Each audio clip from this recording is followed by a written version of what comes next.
Patrice, je viens de réaliser que nous sommes mercredi. Et donc une bonne fournée du canard.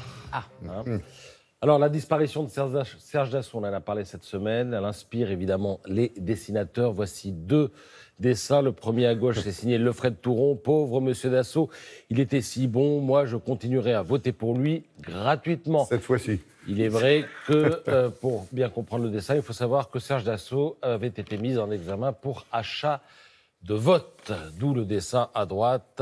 Serge Dassault aimé de tous, à ça, un client fidèle, parce qu'il avait aussi été condamné pour blanchiment. Alors, autre source d'inspiration pour les dessinateurs cette semaine, l'héroïsme de Mamoudou Gassama, 80e anniversaire de la première apparition de Superman. Je trouve ça top qu'ils aient pris un Malien pour commémorer ça, dit ce passant. Vous allez voir le dessin de Lefred Touron. C'est Gérard Collomb qui s'exprime. Le ministre de l'Intérieur dit « Attention, un migrant qui escalade une façade pour sauver un gosse peut escalader aussi pour cambrioler. » C'est assez drôle. Regardez la tête d'Emmanuel Macron. Le troisième dessinateur inspiré par cette affaire, c'est Diego Aranega. Macron a annoncé que le jeune Malien allait être naturalisé français et devenir pompier. Ça, c'est rien. Hidalgo va peut-être lui dégoûter une place de stationnement. Ça vous donne... Diego Aranega, ça nous donne, si vous êtes provincial, ça vous donne une idée de ce que nous endurons, nous, au quotidien à Paris, lorsqu'on veut circuler et garer la voiture. Allez, Jacques Test. Alors, autre source d'inspiration, vous savez que Manuel Valls risque de se présenter à la mairie de Barcelone. Risque va peut-être se présenter, vous voulez dire? Oui, il va peut-être se présenter. D'où ce dessin.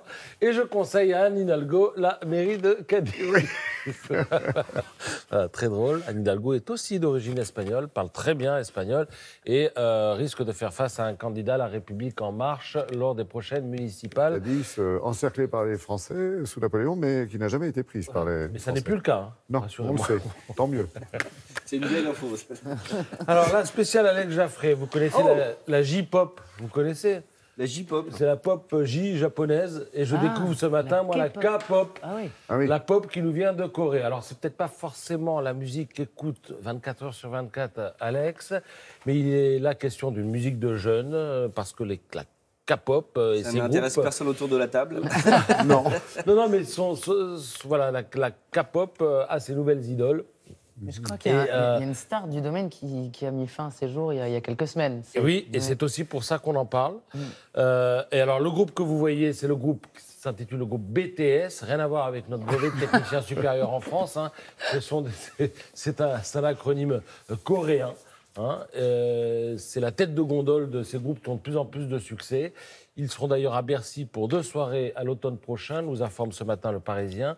Et alors ça marche comment la K-pop? Eh bien, il faut des images saturées de couleurs et des chansons à l'eau de rose. Voilà, il y a même un bimestriel qui s'appelle K-World. Merci beaucoup, Patrice.